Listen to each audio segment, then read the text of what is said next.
warahmatullahi wabarakatuh. Kali ini kita akan masuk materi baru, yaitu bangun ruang. Bangun ruang di kelas 8 yang akan kita pelajari adalah bangun ruang sisi datar. Materi pada bangun ruang sisi datar diantaranya adalah kubus, balok, prisma, dan limas. Untuk pertemuan ke-1 kali ini, yang akan kita pelajari adalah tentang bangun ruang sisi datar, yaitu kubus. Berikut adalah gambar kubus di sini. Kalau kita perhatikan ini, garis-garis yang terletak atau yang terdapat pada bangun ruang kubus ini yang dinamakan dengan rusuk. Sedangkan bentuk-bentuk bangun datar, kotak-kotak ini adalah bentuk persegi, itu yang dinamakan dengan sisi. Perpotongan-perpotongan garis dinamakan dengan titik sudut. Kita perhatikan kubus ini terdiri dari beberapa persegi, jadi rusuk-rusuk pada kubus panjangnya sama. Unsur-unsur kubus. Kita perhatikan yang warna biru ini adalah alas, yang kedua adalah tutup. Kita kasih abjad di sini, setiap titiknya A, B, C, D, E, F, G, H. Sama dengan yang tadi, ini adalah rusuk, nanti akan kita singkat dengan huruf R kecil. Ini adalah sisi, dan pertemuan garis adalah titik sudut. Kita akan menghitung berapa jumlah titik sudut pada kubus, sisi, dan rusuknya. Kita mulai dari titik sudut. Kalau kita perhatikan, titik sudut di sini terdiri dari A, B, C, D, E, F, G, H. Jadi titik sudutnya ada 1, 2, 3, 4, 5, 6, 7, 8. Sekarang kita akan mencari rusuknya, yaitu R. Untuk mencari rusuk, kita belah terlebih dahulu. Kubusnya kita gunting. Ini kita gunting di sini, yaitu kita gunting rusuk E, H, H, G, G, C, F, B, dan E, A. Jika kita gunting di sini, kita dapatkan jaring-jaring kubus seperti yang di sebelah kanan. Jadi yang terbuka ini yaitu kumpulan-kumpulan dari persegi yang membentuk kubus, itu dinamakan jaring-jaring. Setelah kita belah, R ini terdapat di antaranya di sudut A, D, B, C, F, G, H, E, dan seterusnya. Kenapa sudut HE di sini tidak ada simbol R? Karena HE di sini simbol R-nya sudah ditulis, jadi tulisnya cukup satu kali. Begitupun dengan HG, EF, dan AE serta BF. Sekarang kita hitung rusuk-rusuk yang terdapat pada kubus 1, 2, 3, 4, 5, 6, 7, 8, 9, 10, 11, 12. Jadi rusuk pada kubus jumlahnya 12. Setelah rusuk, yaitu kita akan mencari banyaknya sisi pada kubus. Kita hitung banyaknya sisi 1, 2, 3, 4, 5, 6. Jadi sisi pada kubus jumlahnya 6. Sisi itu yang membentuk bangun datar, bukan bangun ruang ya, bangun datar. Bedanya bangun ruang sama bangun datar adalah bangun datar tidak mempunyai volume, tidak bisa diisi. Sedangkan bangun ruang adalah kumpulan bangun-bangun datar yang membentuk bangun ruang dan mempunyai volume. Berikut adalah jaring-jaring kubus macam-macamnya. Kalau kita perhatikan, kalau garis-garis ini kita lipat, maka akan membentuk kubus. Jadi jaring-jaring itu adalah kumpulan dari bangun-bangun datar yang disusun jadi satu dan membentuk bangun ruang. Kita akan mencari rumus pada kubus. Pertama-tama kita perhatikan dulu rumus bangun ruang secara umum. Panjang rusuk bangun ruang itu dicari dengan cara menjumlahkan semua rusuknya. Sedangkan luas permukaan bangun ruang yaitu jumlah luas semua sisinya. Jadi luas semua sisinya itu dijumlahkan. Sedangkan volume bangun ruang itu adalah luas alas kali tinggi. Ingat, volume bangun ruang itu luas alas kali tinggi, tetapi tidak akan berlaku jika bangun ruangnya itu membentuk sudut lancip lincing. Nanti kita akan belajar bangun ruang yang bentuknya berbeda dari kubus ini. Berikutnya, luas akan ditulis L besar, volume V besar, dan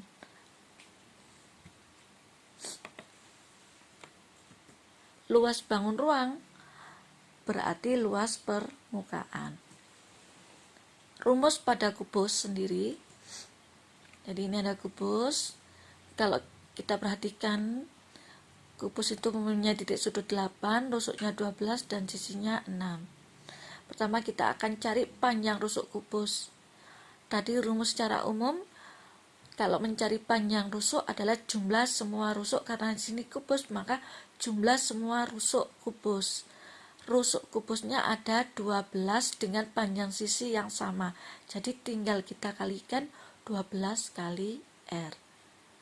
Yang kedua, kita akan mencari luas permukaan kubus atau L kubus, yaitu jumlah semua sisi kubus.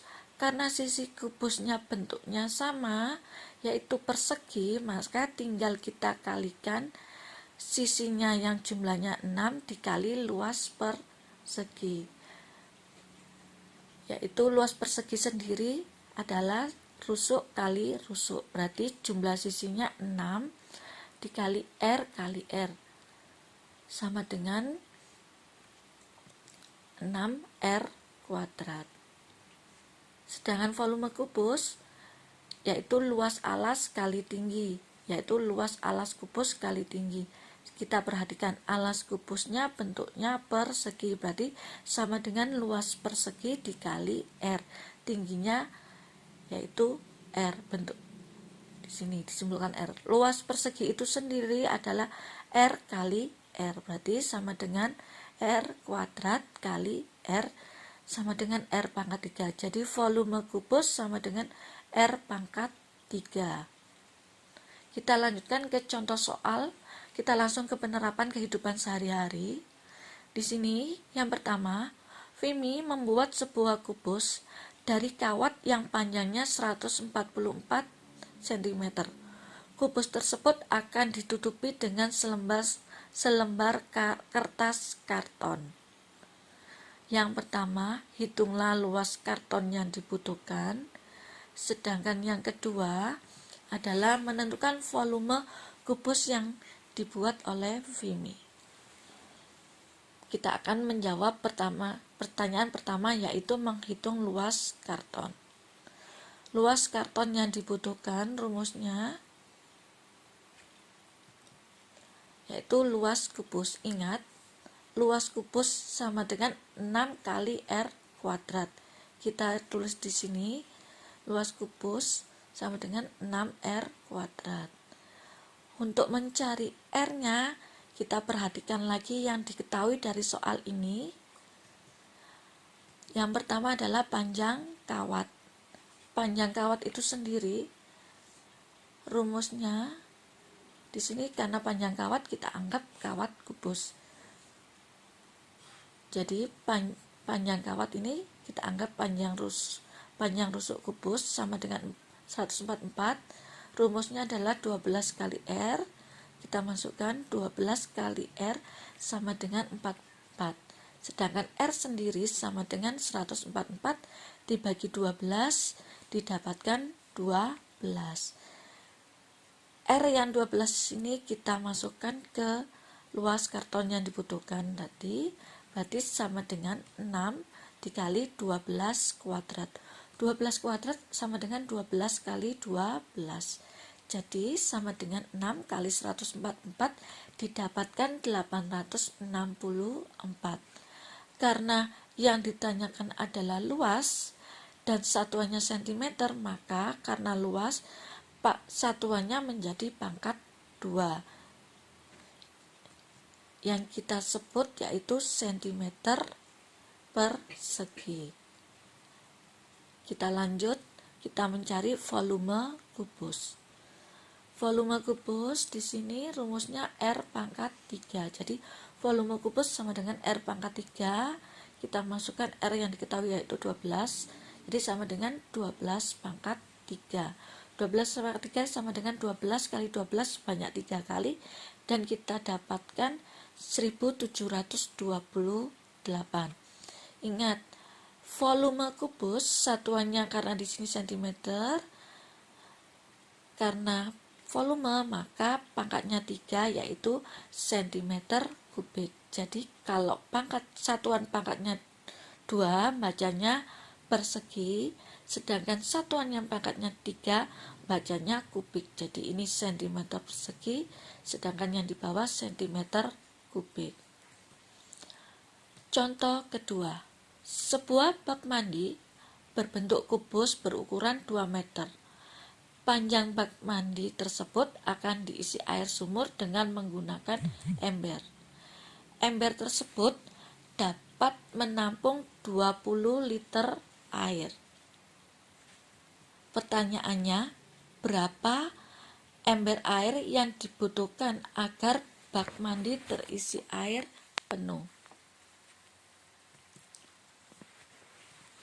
Jawabnya, volume air karena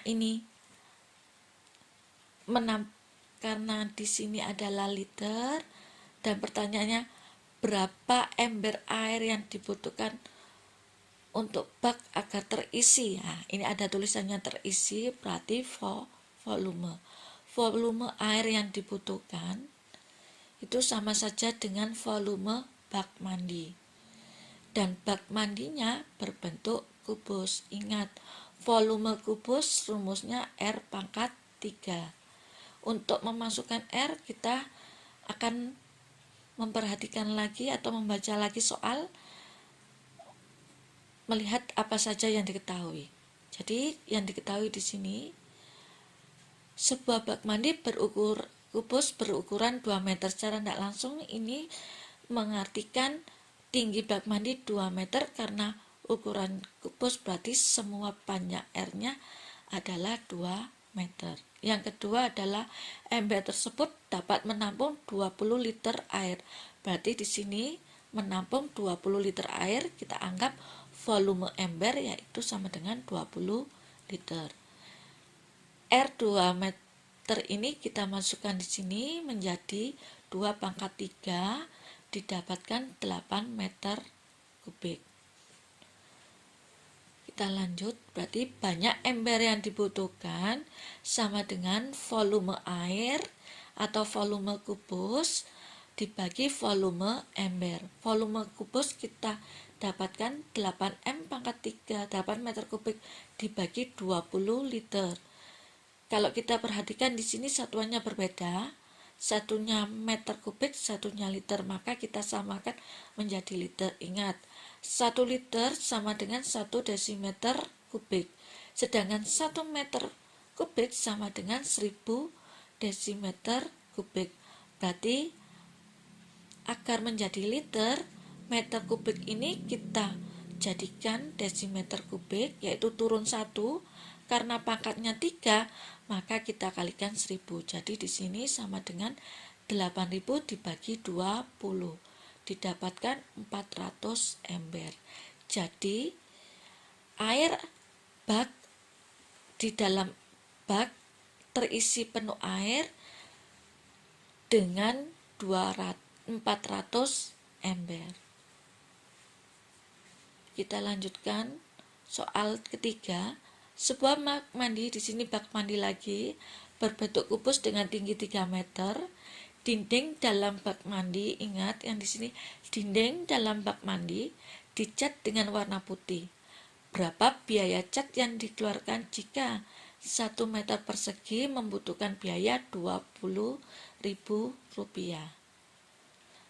Kita jawab, yang langkah pertama, kita akan mencari luas permukaan bak mandi yang akan dicat warna putih. Karena di sini bentuknya bak dan di atas tidak tertutup, maka yang kita cari adalah volume, karena yaitu luas kubus tanpa tutup, karena tidak ada tutupnya. Jadi karena luas kubus tanpa tutup, maka di sini sisi yang diperhitungkan hanya 5. Berarti 5 kali luas persegi sama dengan 5 kali R kuadrat. Untuk mencari R-nya ini kita perhatikan yang diketahui di sini, sebuah bak mandi berbentuk kubus dengan tinggi 3 meter. Berarti tinggi bak mandi kita anggap R, yaitu sama dengan 3 meter. Biaya cat ini 20.000 ya. Jadi langsung saja R-nya kita masukkan di sini. 5 kali R kuadrat yaitu 3 kuadrat sama dengan 5 kali 3 kali 3 didapatkan 45 meter persegi. Yang kedua, kita akan mencari biaya cat yang dikeluarkan dengan cara luas permukaan bak mandi dikali biaya cat. Luas permukaannya 45, berarti 45 dikali biaya catnya 20.000, sehingga biaya cat yang dikeluarkan Rp900.000. Demikian pembelajaran hari ini, semoga bermanfaat. Selamat belajar, jaga kesehatan. Wassalamualaikum warahmatullahi wabarakatuh.